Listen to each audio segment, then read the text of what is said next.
Howdy, lieutenants and economists. The most volatile, evil, disgusting things on the planet, humans.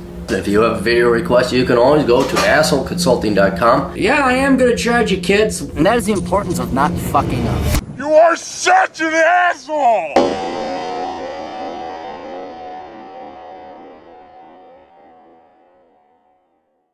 Good morning, children. Old Cappy here.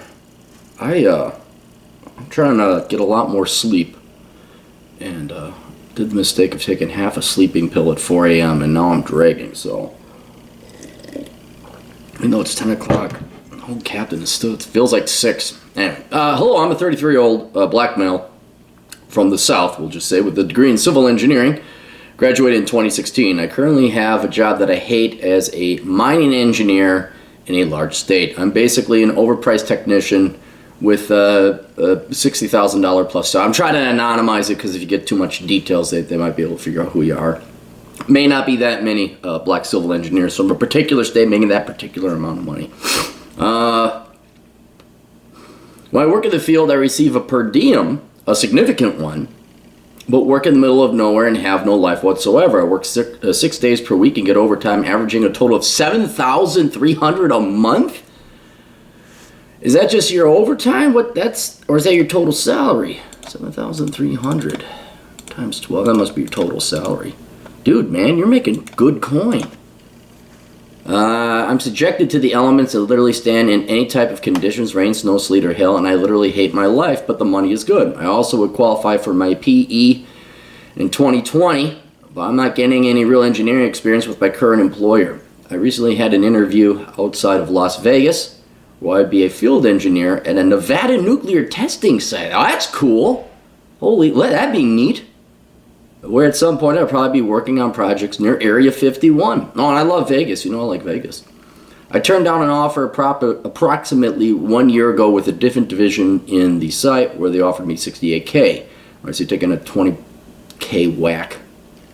20K decrease. Prior to becoming a mine engineer, I lived in Las Vegas for about 8 months where I had more sex than I ever thought possible. I still get calls from women and their husbands who literally watch and film me having sex with their wives. I don't understand. I never understood that. I know it's a thing, but I never understood it. And no offense, you sent me a picture. I'm like, you look like Urkel. What the hell? What? A masculine Urkel. But I was just, it was your attire. I'm like, what's this, Tucker Carlson? Who is this guy? It got so crazy, visiting women were referring their friends to me when they visited Vegas. Oh, you poor man. You had women lining you up to have sex with other women. Did you talk to your therapist after? Are you all right about that? Are you okay? You know, maybe you ought to go talk to your feelings and emotions with a therapist. That's the upside to my current position is the pay. I have no vehicle, company truck, no phone, company phone. The travel so much I pay no rent and stay at cheap, shitty man camps near mines. However, I hate the job and dread walking every morning getting no relevant experience. If I take the job in Vegas, I'll gain relevant experience, but my expenses will skyrocket. Yeah, I mean, you have no expenses now. I would need a vehicle. Rent would be $900, $1,300 plus other costs. However, in Vegas, I would only work 4 10-hour shifts, freeing up my weekends. I have 2 side projects. I've been brainstorming for about over a year. In Vegas, I feel I could accomplish these projects with the free time, and I personally love the city. The only debt I have is $42,000 left on student loans. Paid off a huge portion of money I made last year. I could probably pay it off completely if I stay in the mines 1 more year. However, my skills are construction, field work, and most Vegas engineers are computer design engineers, so this field position is rare. Side note, I've also accumulated 197 ounces of silver, but my net worth is in the negative. Well, yeah, but okay, you got enough silver. I mean, technically you should have, I always say 200 ounces, so you got enough there.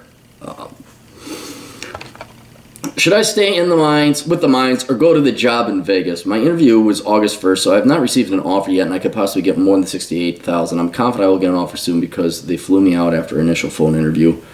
Interested in your thoughts. The harsher, the better. Price or video response. So I want to know how long you could last at that current job, because you are right now going to be taking a whack at your salary, your expenses. You're going to have expenses for the first time in a while. And here's what I'm going to do. I mean, I'm not really going to bust your balls because I know people who worked in the Bakken oil field. And yeah, dude, it sucks. It sucks. But I think two items. One, you're a relatively young man. You graduated in 2016. And that's how the real world is, man. I don't really think you can get experience. You gotta get experience. Like, I should have gotten experience, doing analysis. I had positions where I was called an analyst. I analyzed nothing. I got no experience. And so I don't know how vital that is. I know you think you're still under this expectation that, well, I'm not getting this type of experience that I had in my mind. You actually are. It's called building up your resume.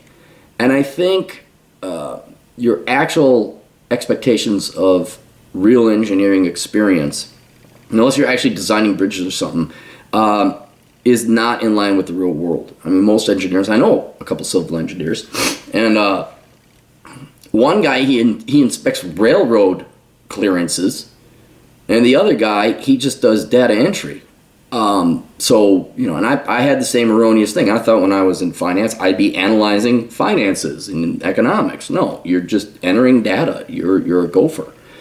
Engineers should be a little bit more skilled and your skill set tailored to something that you might actually be building something. But you're still getting experience. You still are. The other reason I recommend you stay out there is every real man, I think you have to go through some kind of trial or baptism by fire. A lot of real men were made out in the Bakken oil fields. A lot of real men, were made getting shot at, and a lot of men didn't come back over in Iraq and Afghanistan.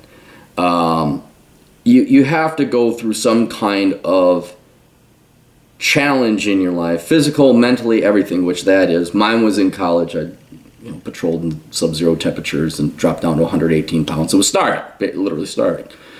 But that forges a stronger man at the end.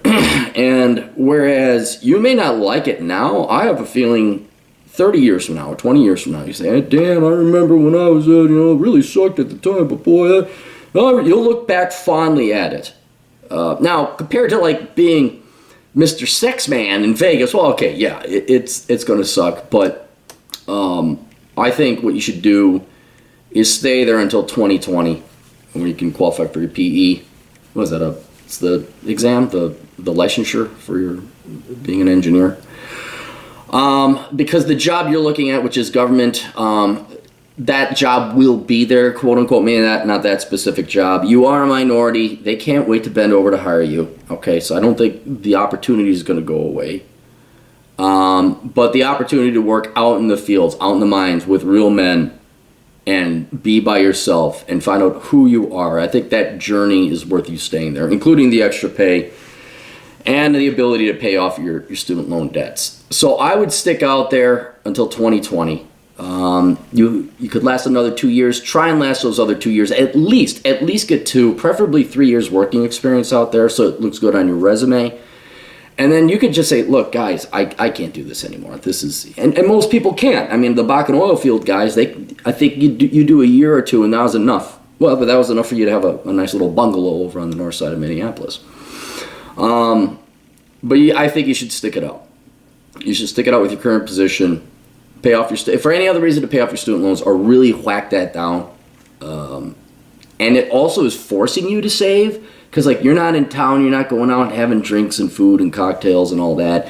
And that's fine, man. That's fine. And I know it sucks, but I think that will forge you into a better man. It'll help your resume. It'll help your finances if you just stick in there another year. At least another year. And then you could start peddling your resume around, which you should be doing anyway, because you never know. Someone might come up, we'll get you a $120,000 engineering job to build dams up in Utah. You're like, okay.